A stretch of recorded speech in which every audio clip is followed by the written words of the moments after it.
Hello everyone, welcome to HVS studies. तो दोस्तों, आज की हम वीडियो में बात करेंगे कुछ इंपॉर्टेंट क्वेश्चन के बारे में जो कि मोस्ट एक्सपेक्टेड रिपीटेड क्वेश्चंस होते हैं आपके एग्जाम्स के लिए। तो इस वीडियो में हम टॉप 50 क्वेश्चन डिस्कस करेंगे। इन वीडियोस को आप ज़रूर देखें क्योंकि ये जितने भी कॉम्पिटेटिव एग्जाम्स हैं उनके लिए मोस्ट एक्सपेक्टेड रिपीटेड क्वेश्चंस रहेंगे। तो चलिए वीडियो स्टार्ट करते हैं, देखते हैं हमारा पहला क्वेश्चन क्या है। Which was the first state to be formed on the basis of language after the adoption of the constitution?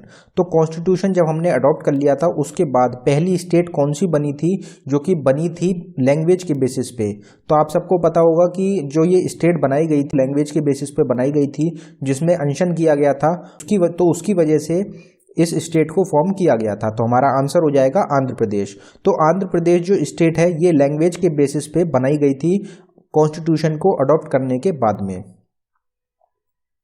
In which of the following year did the Cripps Mission came to India? तो Cripps Mission भारत कब आया था? तो हमारा answer हो जाएगा 1942। तो आप सबको पता होगा क्रिप्स जो थे एक ब्रिटिशर रहेंगे जो कि 1942 में इंडिया आए थे और उन्होंने ये बात कही थी कि इंडिया को एक सेपरेट कंट्री बना देना चाहिए। तो क्रिप्स मिशन लाया गया था 1942 में। Where India's largest statue of the reclining Buddha is being installed recently? तो रिक्लाइनिंग बुद्धा का जो सबसे बड़ा स्टैचू है इंडिया के अंदर वो कहाँ पे इंस्टॉल किया गया? तो हमारा आंसर हो जाएगा बोध गया। तो बोध गया जगह है बिहार में, जहाँ पे जो गौतम बुद्ध थे उनके द्वारा एनलाइटमेंट नॉलेज की प्राप्ति करी गई थी, वहीं पे एक स्टैचू रहेगा जो कि गौतम बुद्ध का सबसे बड़ा स्टैचू है, उसको इंस्टॉल किया गया है। अगर आपसे ये पूछा जाए कि इंडिया का सबसे बड़ा स्टैचू कौन सा रहेगा, तो आपको ध्यान रखना है कि स्टैचू ऑफ यूनिटी जो कि सरदार वल्लभ भाई पटेल से रिलेटेड रहेगा, 182 मीटर की इसकी हाइट रहेगी। ये लोकेटेड है गुजरात स्टेट में। और दूसरा जो रहेगा सबसे बड़ा स्टैचू वो भी सरदार वल्लभ भाई पटेल का ही रहेगा गुजरात स्टेट में। अगला क्वेश्चन देखते हैं। For which field Sudarshan Sahu was awarded Padma Vibhushan award 2021? तो पद्म विभूषण अवार्ड जो दिया गया है 2021 में वो सुदर्शन साहू को दिया गया है। तो ये कौन सी फील्ड से रिलेटेड है? तो हमारा आंसर हो जाएगा आर्ट जो फील्ड होती है उससे रिलेटेड रहेंगे सुदर्शन साहू। तो ये जो पद्म अवार्ड्स दिए गए थे 2021 में, इसकी सेपरेट वीडियो आपको चैनल पे मिल जाएगी। हर साल 26 जनवरी को रिलीज करे जाते हैं पद्म अवार्ड्स। तो 2022 के भी पद्म अवार्ड्स जो हैं वो रिलीज करे जा चुके हैं। अगला क्वेश्चन देखते हैं। Where was the Indian International Science Festival 2021 held in the month of December? तो इंडियन इंटरनेशनल साइंस फेस्टिवल हुआ है 2021 का, जिसको कि IISF के नाम से भी जाना जाता है, दिसंबर के मंथ में। तो वो कहाँ पे हुआ था? तो हमारा आंसर हो जाएगा पानाजी जो कि कैपिटल है गोवा की, वहाँ पे ऑर्गेनाइज किया गया था इंडियन इंटरनेशनल साइंस फेस्टिवल 2021 को। Difference between the prokaryotic and eukaryotic cell is that eukaryotic cells have। तो यूकैरियोटिक सेल और प्रोकैरियोटिक सेल में क्या डिफरेंस होता है? यूकैरियोटिक सेल के पास इनमें से गिवन ऑप्शंस में से क्या चीज प्रेजेंट होती है? तो हमारा आंसर हो जाएगा न्यूक्लियर मेम्ब्रेन। तो यूकैरियोटिक सेल डिफरेंट इसलिए होते हैं क्योंकि यूकैरियोटिक सेल्स के पास न्यूक्लियर मेम्ब्रेन, एक ऑर्गेनाइज्ड न्यूक्लियर मेम्ब्रेन प्रेजेंट होती है, जबकि प्रोकैरियोटिक सेल्स जो होते हैं उनके पास एक ऑर्गेनाइज्ड न्यूक्लियर मेम्ब्रेन प्रेजेंट नहीं होती। तो बस ये डिफरेंस होता है प्रोकैरियोटिक और यूकैरियोटिक सेल्स में। अगले क्वेश्चन पे बढ़ने से पहले हम आपको बताना चाहते हैं स्टैटिक जीके की एक टॉपिक वाइज ई बुक हमारे द्वारा लॉन्च करी गई है। ये आपके एग्जाम्स के लिए इंपॉर्टेंट रहेगी क्योंकि इसमें ये सभी टॉपिक्स हैं जो कि 14 से 15 टॉपिक्स हैं जिनसे एग्जाम में ज़्यादातर क्वेश्चन पूछे जाते हैं। इनको हमने इस ई बुक में कवर किया है, इंग्लिश में आपको प्रोवाइड कराई जा रही है। 69 रुपीज़ की ये पड़ेगी आपको, आप 69 रुपीज़ में इसको बाई कर सकते हैं। बाइंग लिंक जो है वो डिस्क्रिप्शन में मिल जाएगा, आप डिस्क्रिप्शन में जाके इसको बाई कर सकते हैं। जीमेल ID हमको ये आपको प्रोवाइड कराई गई है। अगर कोई डाउनलोडिंग में इशू आता है तो आप डायरेक्टली मेल करें इस जीमेल ID पे। Pycnometer is an instrument use to measure the. तो पिक्नोमीटर जो होता है एक इंस्ट्रूमेंट होता है जिसकी मदद से इनमें से किस ऑप्शंस को मेजर किया जाता है? तो हमारा आंसर हो जाएगा डेंसिटी। तो डेंसिटी को मेजर करने के लिए इंस्ट्रूमेंट का यूज किया जाता है, उसका नाम रहेगा पिक्नोमीटर।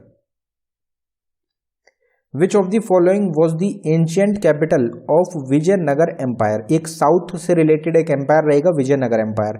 तो इसका एंशियंट कैपिटल क्या थी, इसकी पुरानी कैपिटल क्या थी? तो हमारा आंसर हो जाएगा हम्पी। हम्पी जो थी ये कैपिटल रहेगी विजयनगर एम्पायर की। Nalanda university was built by the ruler. Nalanda university जो है किसके द्वारा बनवाई गई थी? तो आपको पता होता है गुप्ता रूलर रहते हैं, कौन रहेंगे? तो कुमारगुप्त। कुमारगुप्त जो कि एक गुप्ता रूलर थे, इनके द्वारा डेवलप किया गया था, बनवाया गया था नालंदा यूनिवर्सिटी को। नालंदा यूनिवर्सिटी कहाँ पे लोकेटेड है? तो नालंदा यूनिवर्सिटी हो गई, विक्रमशिला यूनिवर्सिटी हो गई, ये दोनों लोकेटेड हैं बिहार स्टेट में। आपसे एग्जाम में क्वेश्चन पूछा जाता है। The first Commonwealth Games held in Hamilton Canada in. तो हैमिल्टन कनाडा में पहले कॉमनवेल्थ गेम्स हुए थे, कौन से साल में हुए थे? तो हमारा आंसर हो जाएगा 1930। 1930 में पहली बार कॉमनवेल्थ गेम्स हुए थे हैमिल्टन कनाडा में 1930 में। ईयर याद रखना है और आपको जगह भी याद रखनी है, कनाडा में हुए थे। तो और भी काफ़ी सारे जितने भी इंटरनेशनल अवार्ड्स होते हैं वो पहली बार कब हुए थे, कहाँ पे हुए थे, ये भी आप ध्यान रख सकते हैं। In which state of India is the Nanda Devi peak located? तो नंदा देवी माउंटेन या फिर नंदा देवी पीक कहाँ पे लोकेटेड है, कौन सी स्टेट में? तो हमारा आंसर हो जाएगा उत्तराखंड। उत्तराखंड स्टेट में लोकेटेड है नंदा देवी माउंटेन या फिर नंदा देवी पीक। आपको ये भी पता होना चाहिए कि नंदा देवी पीक इंडिया की दूसरे नंबर की हाईएस्ट माउंटेन रहेंगी, जो कि हिमालयन रेंजेस में प्रेजेंट है। अगर आपसे पहले पूछी जाए हाईएस्ट रेंज कौन सी है इंडिया की, तो आपको पता होगा कंचनजंगा हाईएस्ट पीक रहेंगी इंडिया की, दूसरे नंबर पर रहेगी नंदा देवी पीक, जो कि पूरी तरीके से उत्तराखंड स्टेट में ही लोकेटेड है। With which of the following countries India shares the shortest border? तो इंडिया जो अपना बॉर्डर सबसे कम शेयर करता है वो कौन सी कंट्री के साथ करता है? तो हमारा आंसर हो जाएगा अफगानिस्तान। तो अफगानिस्तान के साथ इंडिया का 106 किलोमीटर का एक बॉर्डर लगता है और सबसे ज़्यादा जो शेयर करता है वो करता है इंडिया बांग्लादेश के साथ। तो अफगानिस्तान के साथ भी जो इंडिया का बॉर्डर शेयर होता है वो पीओके का एरिया रहेगा 106 किलोमीटर का, जो कि अफगानिस्तान और इंडिया के बॉर्डर शेयर होते हैं। Which of the following hills are adjacent to Kanyakumari? तो कन्याकुमारी सदर्न मोस्ट इंडिया का एक पॉइंट रहता है, तो उसके एडजेसेंट एक हिल्स लोकेटेड है, उस हिल्स का नाम क्या है? तो हमारा आंसर हो जाएगा कार्डमम हिल्स। हमने कल की वीडियो में एक क्वेश्चन डिस्कस करा था कि कार्डमम हिल्स हो गई, कार्डमम के जो पहाड़ हैं जहाँ पे कार्डमम जो होता है, इलायची जो होती है वो काफ़ी ज़्यादा मात्रा में पाई जाती है, और कैशू नट उसका लार्जेस्ट प्रोड्यूसर कौन है? तो उसका आंसर था आपका केरला। तो केरला के और तमिलनाडु के बॉर्डर पे लोकेटेड है कार्डमम हिल्स। ज़्यादातर जो पार्ट आता है कार्डमम हिल्स का वो केरला के अंदर आता है, तो इसलिए केरला में भी गिना जाता है आपको कार्डमम हिल्स को। अब कार्डमम हिल्स जो है कन्याकुमारी के एडजेसेंट रहेंगे। तो सदर्न मोस्ट अगर आपसे हिल पूछ लिया जाए कि इंडिया की सदर्न मोस्ट हिल कौन सी है, तो आपका आंसर हो जाएगा कार्डमम हिल। कार्डमम हिल इंडिया की सदर्न मोस्ट हिल रहेंगी। अगर बाकी हिल्स आप देख सकते हैं, इनकी अगर बात करी जाए तो कार्डमम हिल्स आपको बता दिया हमने बॉर्डर पे है केरला और तमिलनाडु के। शेवरो हिल्स जो हैं ये कहाँ पे हैं? तो ये तमिलनाडु स्टेट में लोकेटेड है। नीलगिरी हिल्स अगर आपसे पूछा जाए तो ट्राई जंक्शन रहता है, 3 स्टेट्स जहाँ पे मिलती हैं वहाँ पे नीलगिरी हिल्स लोकेटेड है, मतलब 3 स्टेट्स में पार्ट आता है नीलगिरी हिल्स का। कौन कौन सी स्टेट हैं? तमिलनाडु, केरला और कर्नाटका। 3 स्टेट्स में आता है नीलगिरी हिल्स। अनायमलाई हिल्स जो हैं ये लोकेटेड है मेनली तमिलनाडु स्टेट में। ये आपसे डायरेक्ट क्वेश्चन पूछे जाते हैं कि ये कौन सी स्टेट में लोकेटेड है, या फिर ये जो हिल्स हैं ये कहाँ पे लोकेटेड है। Which constitutional amendment act has inserted the word cabinet in the constitution? तो कैबिनेट आपने सुना होगा, कैबिनेट मिनिस्टर्स होते हैं, कैबिनेट होता है, तो कैबिनेट जो वर्ड ऐड किया गया है इंडियन कॉन्स्टिट्यूशन में वो कौन से अमेंडमेंट एक्ट के थ्रू किया गया था? तो हमारा आंसर हो जाएगा 44th अमेंडमेंट एक्ट। तो 44वां जो अमेंडमेंट एक्ट लाया गया था उसके थ्रू कैबिनेट को ऐड किया गया था हमारे इंडियन कॉन्स्टिट्यूशन में। 42nd आपसे काफ़ी ज़्यादा पूछा जाता है, तो हमारा जो इंडियन प्रियम्बल है उसमें 3 वर्ड्स को ऐड किया गया था 42nd अमेंडमेंट एक्ट के थ्रू। कौन कौन से? तो सोशलिस्ट, सेकुलर और इंटीग्रिटी, ये 3 वर्ड्स रहेंगे जिनको कि 42nd अमेंडमेंट एक्ट के थ्रू इंडियन कॉन्स्टिट्यूशन में ऐड किया गया था। सबको ज़्यादातर पता होता है, इसलिए इस क्वेश्चन को नहीं लिया हमने, कैबिनेट के क्वेश्चन को इसमें डाला है, क्योंकि कैबिनेट का हर किसी को नहीं पता होगा, लेकिन 42nd का ज़्यादातर पूछा भी जाता है एग्जाम में और ज़्यादातर हर किसी को पता भी होता है। अगला क्वेश्चन देखते हैं। When was the लोक अदालत established in इंडिया? लोक अदालत इंडिया में कब स्टैब्लिश हुई थी? तो हमारा आंसर हो जाएगा 1982 में पहली बार स्टैब्लिश किया गया था लोक अदालत को इंडिया में। हु फाउंडेड दी साधारण ब्रह्मो समाज। तो साधारण ब्रह्मो समाज किसके द्वारा फाउंड किया गया? यहाँ पे आपसे ब्रह्मो समाज नहीं पूछा गया, यहाँ पे आपसे पूछा गया है साधारण ब्रह्मो समाज। तो ब्रह्मो समाज अलग रहेगा, साधारण ब्रह्मो समाज अलग रहेगा। साधारण ब्रह्मो समाज फाउंड किया गया था आनंद मोहन बोस के द्वारा। आनंद मोहन बोस भी पहले ब्रह्मो समाज से रिलेटेड थे, लेकिन इन्होंने इसको छोड़ दिया था। ब्रह्मो समाज को लीव करने के बाद इन्होंने कुछ टाइम बाद, कुछ साल बाद साधारण ब्रह्मो समाज को फाउंड किया था। अगर ब्रह्मो समाज आपसे पूछ लिया जाए किसके द्वारा फाउंड किया गया, तो राजा राम मोहन रॉय रहेंगे जिनके द्वारा ब्रह्मो समाज को फाउंड किया गया था। आपको ध्यान रखना है, ब्रह्मो समाज फाउंड किया था राजा राम मोहन रॉय ने, एग्जाम्स में पूछा जाता है। The meeting was organised in Jallianwala Bagh in protest against the arrest of. तो जलियांवाला बाग में एक मीटिंग चल रही थी, तो वो किसके अरेस्ट की वजह से वो वहाँ पे प्रदर्शन चल रहा था एक जलियांवाला बाग में।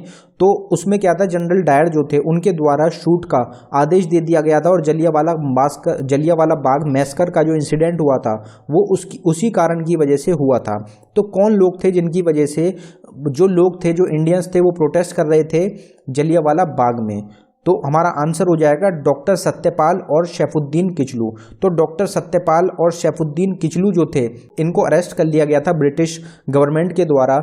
उसके खिलाफ जो इंडियन लोग थे वो प्रोटेस्ट कर रहे थे जलियांवाला बाग में, और जो जनरल डायर थे उस टाइम पे, उनके द्वारा आदेश दिया गया था शूटिंग का लोगों को। वहाँ पे काफ़ी सारे लोग थे जिनको मार दिया गया था, और इनके अरेस्ट के बाद कुछ टाइम बाद महात्मा गांधी को भी अरेस्ट कर लिया गया था। ये एक इंसिडेंट होता है, और इस इंसिडेंट से नाराज़ होकर काफ़ी सारे जो हमारे लीडर्स थे उनको जो पद दिया गया था वो सब उन्होंने पद जो थे वो वापस कर दिए थे। जैसे रविन्द्रनाथ टैगोर को सर बोला जाता है, तो उन्होंने सर का पद जो था वो वापस कर दिया था। महात्मा गांधी ने भी अपना जो पद थे वो वापस कर दिए थे। तो काफ़ी सारे जो लीडर्स थे वो निराश हो गए थे इस इंसिडेंट के बाद, और इन लोगों को जो पद दिए गए थे ब्रिटिश गवर्नमेंट के द्वारा वो इन्होंने वापस कर दिए थे। ये जो इंसिडेंट हुआ था ये 1919 का रहेगा, और ये अमृतसर पंजाब में लोकेटेड है। India has held first ever naval exercise Al Mohed Al Hind 2021 with which country.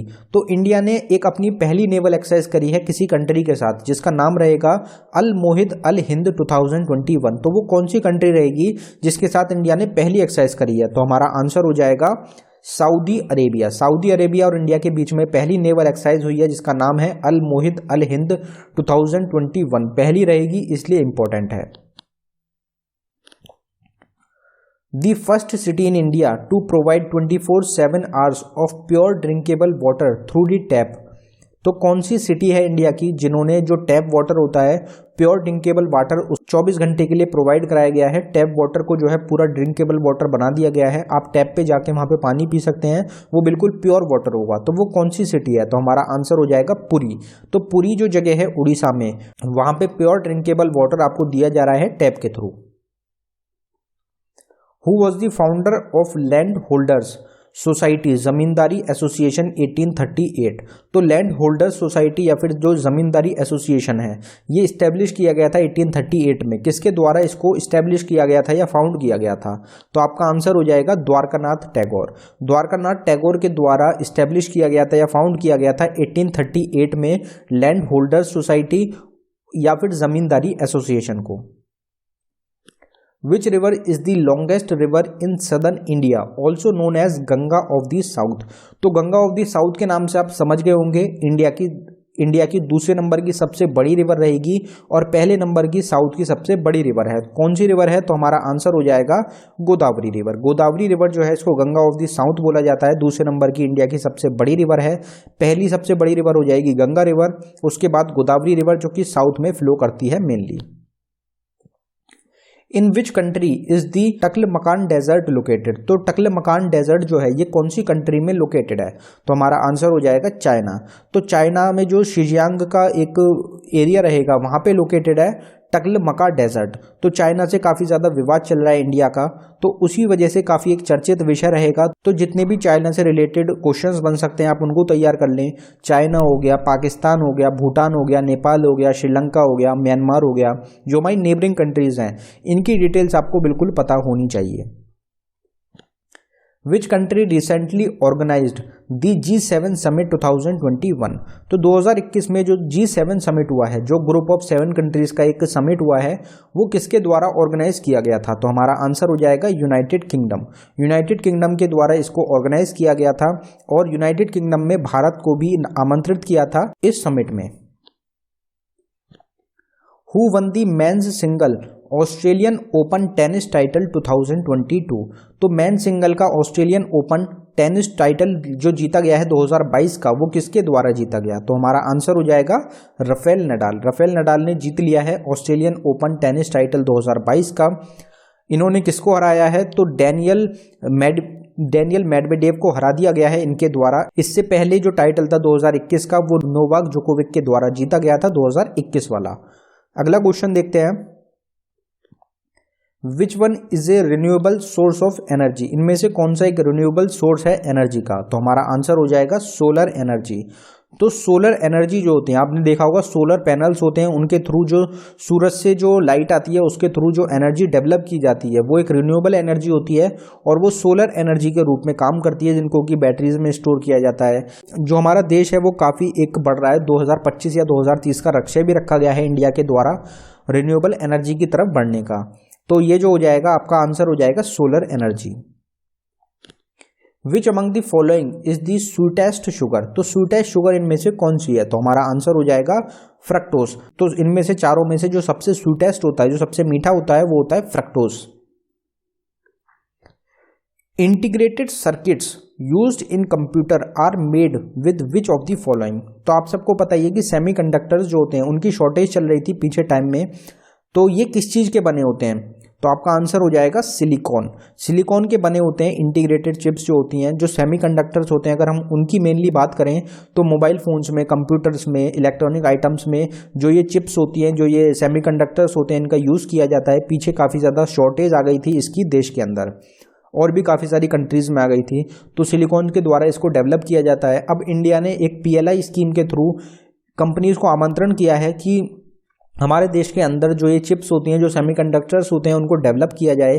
और अगर आपसे ये पूछ लिया जाए कि सेमीकंडक्टर सबसे ज़्यादा कहाँ पे प्रोड्यूस किए जाते हैं, कहाँ पे डेवलप किए जाते हैं, तो ताइवान कंपनी रहेगी, ताइवान कंपनी। उसके द्वारा करीबन 60% जो सेमीकंडक्टर्स होते हैं वो इकलौती ताइवान कंपनी के द्वारा डेवलप किए जाते हैं।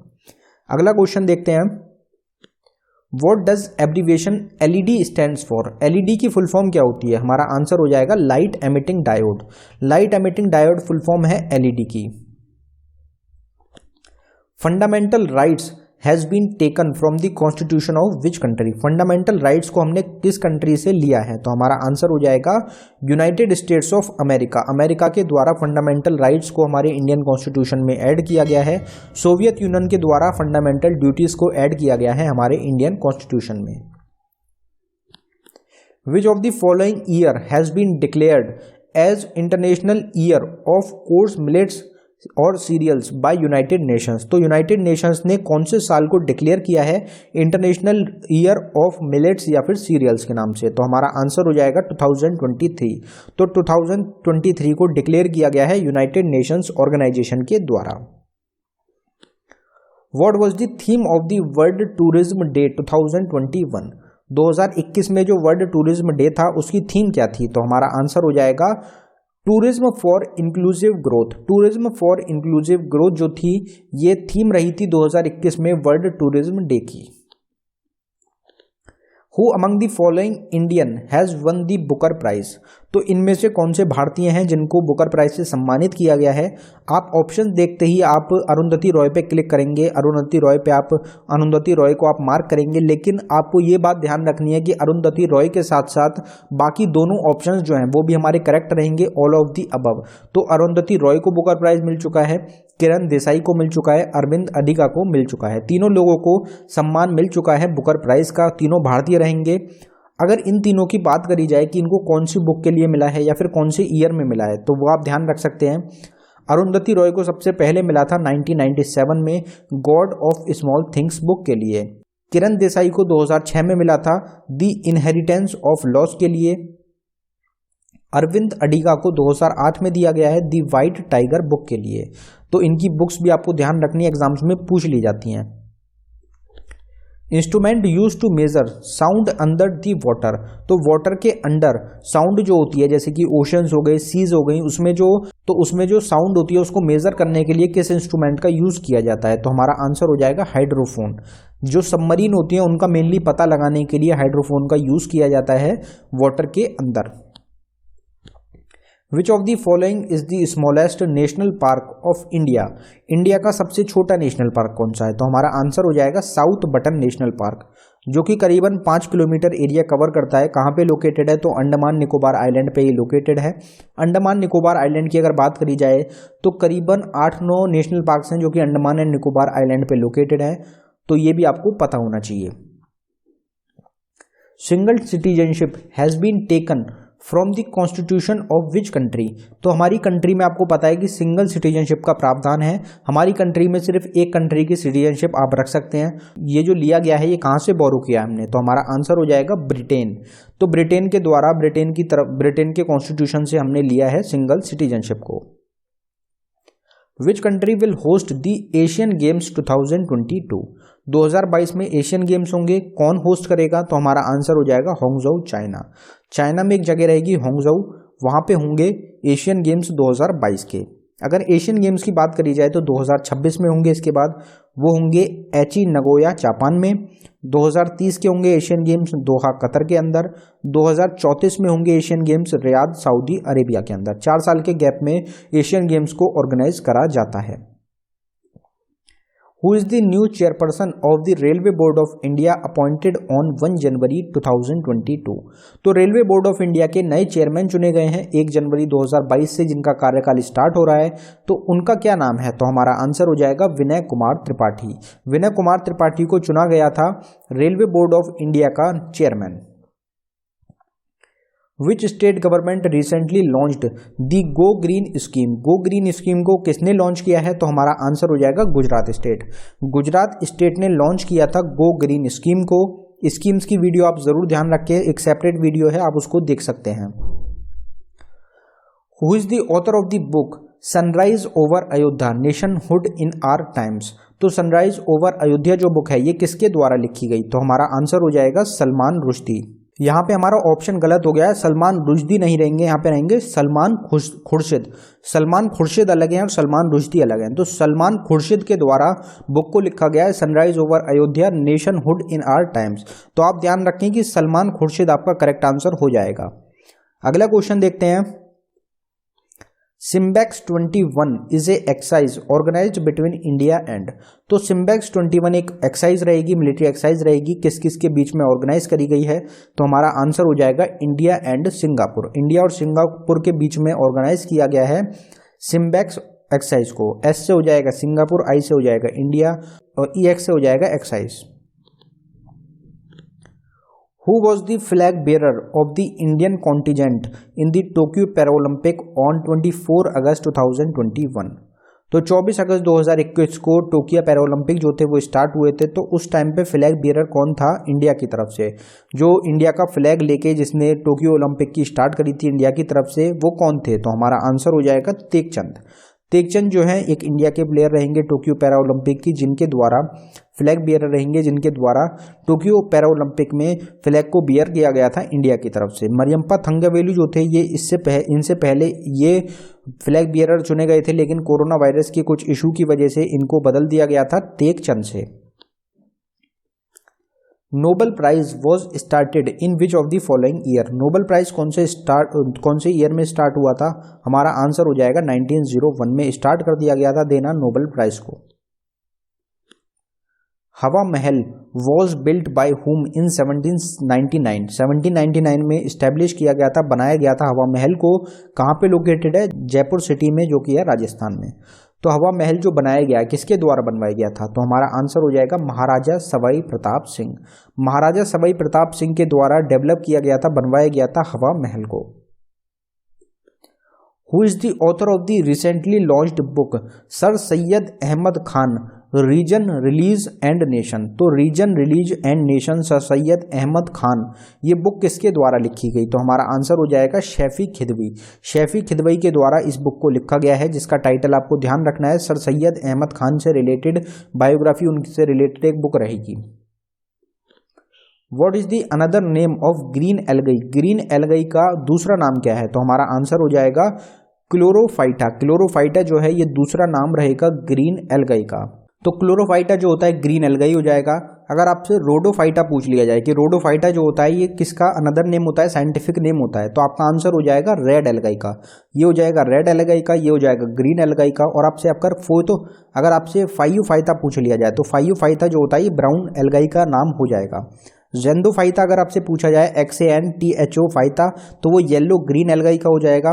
अगर आपसे पायरोफाइटा पूछा जाए तो वो हो जाता है फायर एल्गाई का। तो ये भी आपको याद रखने हैं। और जो ये रहेगा किर्जोफाइटा, ये किसका हो जाएगा? तो ग्रीन ब्राउन एल्गाई का होता है किर्जियोफाइटा। ये भी आपको ध्यान रखना है। अगला क्वेश्चन देखते हैं हमारा, where is the headquarter of International Hockey Federation located? तो इंटरनेशनल हॉकी फेडरेशन का हेडक्वार्टर कहाँ पे लोकेटेड है? तो हमारा आंसर हो जाएगा लॉसेन स्विट्जरलैंड। लॉसेन स्विट्जरलैंड में हेडक्वार्टर लोकेटेड है इंटरनेशनल हॉकी फेडरेशन का। तो जितनी भी इंटरनेशनल ऑर्गेनाइजेशंस हैं उनको आप जरूर ध्यान रखें उनका हेडक्वार्टर कहाँ पे लोकेटेड है, उनके करंट टाइम में हेड कौन है और वो कब इस्टेब्लिश की गई थी। ये आपसे 3 क्वेश्चंस होते हैं जो कि इंटरनेशनल ऑर्गेनाइजेशन से ज़्यादातर पूछे जाते हैं। What is the name of the Lal Bahadur Shastri grave site? तो लाल बहादुर शास्त्री की जो ग्रेव साइट है उसका क्या नाम है? तो हमारा आंसर हो जाएगा विजय घाट। और ये विजय घाट जो है ये लोकेटेड है दिल्ली में।